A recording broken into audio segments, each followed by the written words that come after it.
करना चाहूंगी। देखिए, चुनाव की तारीखों का ऐलान हो चुका है, चुनावी बिगुल बज चुका है। अगर हम बात करें रणनीति की तो देखिए अलग अलग तैयारी के साथ इधर बीजेपी भी और कांग्रेस भी मैदान में उतरती हुई नजर आ रही है। अलग अलग यात्रा हमने देखा निकलती नजर आई। भारत जोड़ो यात्रा की बात करें, कहीं ना कहीं उसका प्रभाव कर्नाटक में हमें देखने को मिला। अभी अगर बात करें, ताबड़तोड़ दौरे देखने को मिले, चाहे परिवर्तन यात्रा हमने छत्तीसगढ़ में देखी, मध्य प्रदेश की बात करें आक्रोश यात्रा यहां पर देखने को मिली और बीजेपी की तरफ से आशीर्वाद यात्रा। क्या लगता है कितना प्रभाव इन यात्रा को इन चुनाव पर देखने को मिलेगा? जी जी रहा है मध्य प्रदेश में। इससे पहले जन आशीर्वाद यात्राएं जो हुई उसका फायदा कहीं ना कहीं भारतीय जनता पार्टी को मिला, लेकिन 2018 में पार्टी सरकार बनाने से रह गई क्योंकि सीटों की संख्या लगभग 5-6 सीटें कम आई, जिसकी वजह से कांग्रेस को मौका दिया जनता ने सरकार बनाने का।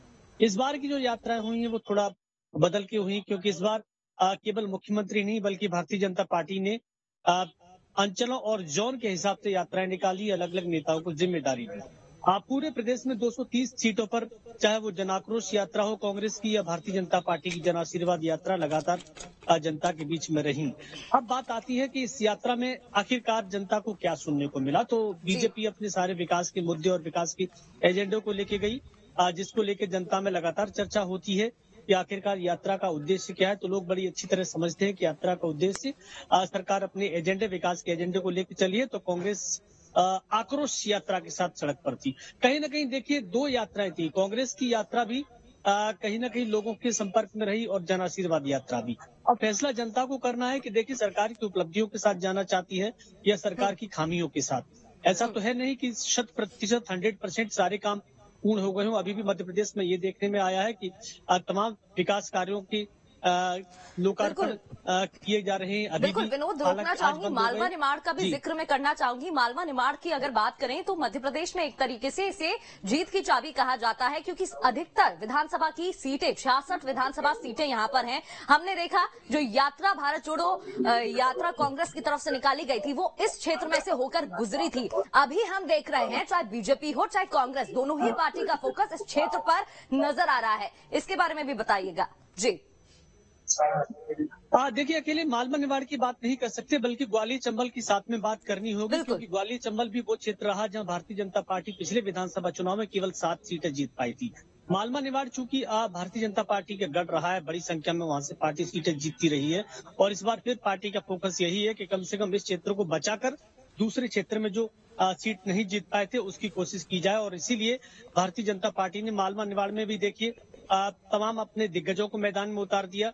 कैलाश विजयवर्गीय इंदौर से चुनाव लड़ रहे हैं, प्रहलाद पटेल भी नरसिंहपुर से चुनाव लड़ रहे हैं, चंबल में नरेंद्र सिंह तोमर चुनाव लड़ रहे हैं। तो भारतीय जनता पार्टी की कोशिश यही है कि जिस अंचल में जहां जहां कमजोरी रही है वहां बड़े नेता को न केवल चुनाव लड़ाया जाए बल्कि उसको दूसरी सीटें जिताने की भी जिम्मेदारी दी जाए।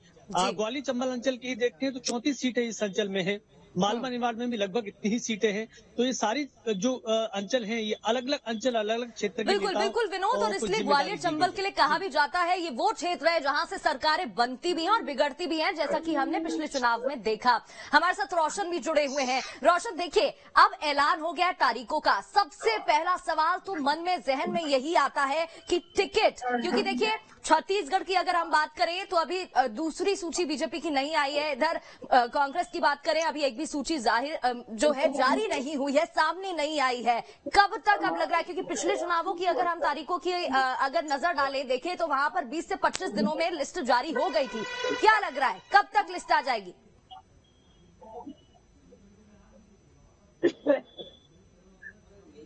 बता, मेरे को बता, इधर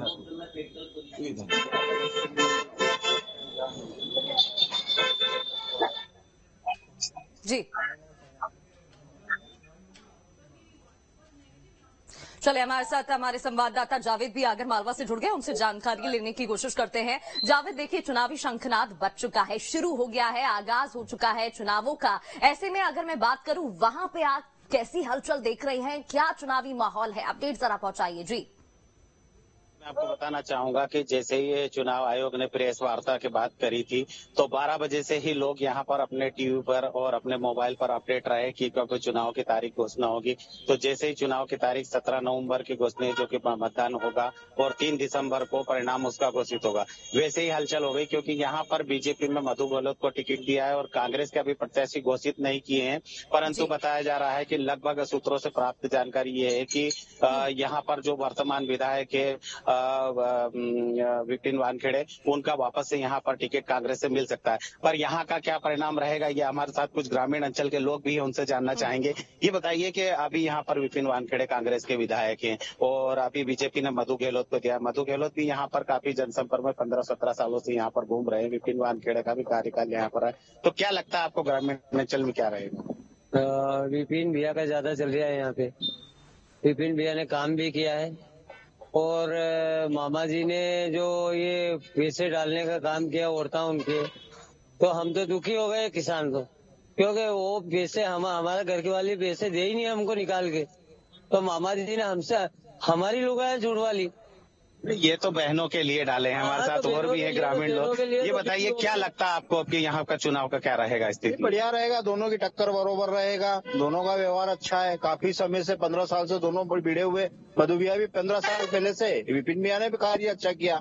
दोनों पार्टी का बढ़िया वर्चस्व है। अभी बताया जा रहा है कि जब कांग्रेस की सरकार बनी थी, 15 महीने की सरकार थी, विपिन वानखेड़े यहाँ पर विधायक नहीं थे, बातचीत जारी रखेगा जावेद हमारे साथ। हमारे संवाददाता दुर्गेश भी जुड़ गए हैं ग्वालियर से, उनका भी रुख करना चाहूंगी। दुर्गेश, देखिए अभी फिलहाल वहां पर आप क्या हलचल देख पा रहे हैं? साथ ही ग्वालियर चंबल की अगर मैं बात करूं, बेहद ही महत्वपूर्ण इलाका माना जाता है, वो इलाका जहां से कहा जाता है कि सरकारें बनती भी हैं, बिगड़ती भी हैं, और पिछले चुनाव में जो नतीजा निकला हमने उस दौरान भी ये एक रिजल्ट के रूप में देखा था। फिलहाल नामों का